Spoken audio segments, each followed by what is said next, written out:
RTS Info, Pauline Rappa. Le dépouillement a commencé au Burkina Faso. C'était jour de double scrutin législatif et présidentiel. 13 candidats en lice, dont le chef de l'État, Roch Marc Christian Kaboré, grand favori. Élection sous haute tension. Plusieurs bureaux de vote ont fermé en cours de journée à cause de la menace djihadiste.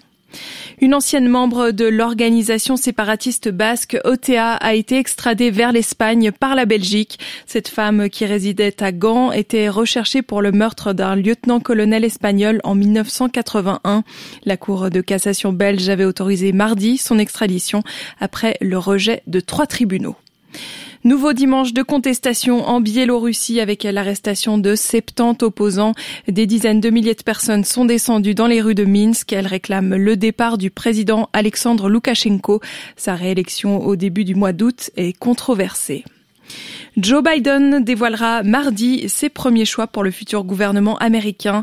Un gouvernement qui doit représenter l'Amérique diversifiée et féminisée. Le président élu poursuit la mise en place de son équipe à 2 mois de son investiture. Et cela malgré les tentatives de plus en plus désespérées de Donald Trump d'inverser le résultat de la présidentielle du 3 novembre.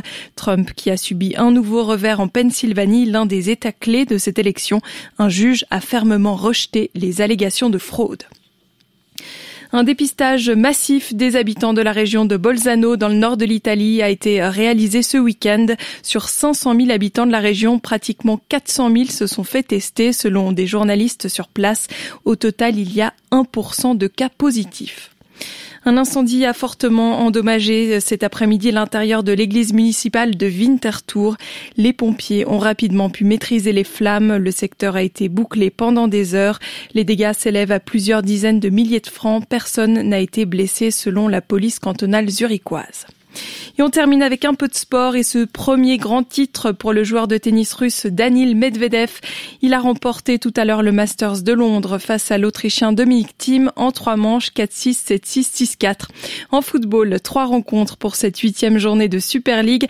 Elles se sont toutes soldées par des matchs nuls, 2 partout entre Lausanne Sport et Saint-Gall, même score entre Sion et Zurich, 1 partout entre Servette et Lugano. Et puis en ski alpin, la belle performance de Michel Gizin pour le 2e slalom de Lévis en Finlande. L'Obvalienne a terminé 2e derrière la Slovaque Petra Vlhova. Wendy Holdener a pris la 4e place. Météo, la nuit sera claire avec un peu de brouillard. Du brouillard donc ce matin avec un sommet vers 600 mètres. Sinon, le temps sera bien ensoleillé malgré quelques nuages sur le nord du pays. Température en pleine, moins 3 degrés à l'aube et jusqu'à 8 l'après-midi. Un léger vent soufflera en montagne. Mardi, même condition.